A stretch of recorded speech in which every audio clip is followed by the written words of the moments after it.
മലയാളികളുടെ പ്രിയപ്പെട്ട താരദമ്പതികളാണ് ഫഹദ് ഫാസിലും നസ്രിയയും. ഇരുവർക്കും ആരാധകരും ഏറെയാണ്.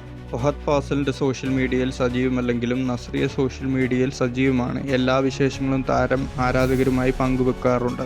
ബാംഗ്ലൂർ ഡേയ്സിൻ്റെ വൻ വിജയത്തിന് പിന്നാലെയായിരുന്നു ഫഹദ് ഫാസിലും നസ്രിയയും ജീവിതത്തിൽ ഒരുമിച്ചത്. സിനിമാ ലോകവും ആരാധകരും ഒരുപോലെ ആഘോഷമാക്കിയ താരവിവാഹമായിരുന്നു ഇവരുടേത്. വിവാഹശേഷം നസ്രിയ മടങ്ങി വന്നത് ട്രാൻസ് എന്ന ചിത്രത്തിലൂടെയായിരുന്നു. പിന്നാലെ ഒരു തെലുങ്ക് ചിത്രത്തിലും അഭിനയിച്ചു. അടുത്തിടെ സൂക്ഷ്മദർശിനി എന്ന സിനിമയിലൂടെ മലയാളത്തിലേക്ക് തിരിച്ചെത്തി. ഇതിലൂടെ മികച്ച നടിക്കുള്ള പുരസ്കാരവും നസ്രിയെ തേടിയെത്തിയിരുന്നു. 4 വർഷത്തിനു ശേഷം നസ്രിയ അഭിനയിക്കുന്ന സിനിമയാണിത്. MC ജിതിൻ സംവിധാനം ചെയ്യുന്ന സിനിമയിലെ നായകൻ ബേസിൽ ജോസഫ് ആയിരുന്നു.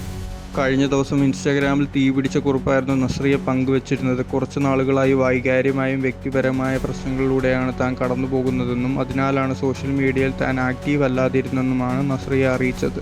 എൻ്റെ 30ാം പിറന്നാൾ ആഘോഷം, സൂക്ഷ്മദർശിനിയുടെ വിജയാഘോഷം, ന്യൂ ഇയർ ഇവയെല്ലാം എനിക്ക് ആഘോഷിക്കാൻ സാധിച്ചില്ല.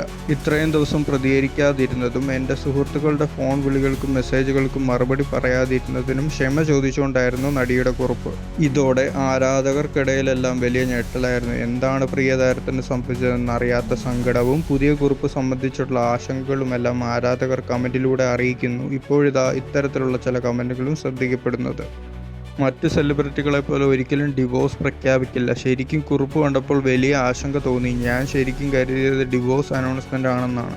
എന്തായാലും പോസിറ്റീവ് മെസ്സേജ് ആണെന്ന് വളരെയധികം സമാധാനം നൽകുന്നു. വളരെ ആശങ്കയോടെയാണ് പോസ്റ്റ് വായിച്ചുകൊണ്ടിരുന്നത്. എന്തായാലും മറ്റൊരു ഡിവോഴ്സ് ഇല്ലല്ലോ, ദൈവം നിങ്ങളെ അനുഗ്രഹിക്കട്ടെ, എത്രയും പെട്ടെന്ന് തിരിച്ചു വരൂ എന്നാണ് ഒരാൾ കമൻറ്റ് ചെയ്തത്.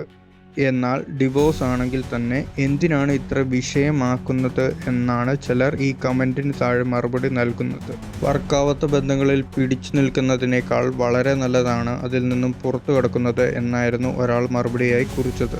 ഡിവോഴ്സിന് യാതൊരു ചാൻസ് ഇല്ലെന്നും നസ്രിയ കുറിപ്പ് അവസാനിപ്പിക്കുന്നത് നസ്രിയ നസീം ഫഹദ് എന്ന് തന്നെയാണ് എന്നാണ് മറ്റു ചിലരുടെ കമൻറ്റുകൾ.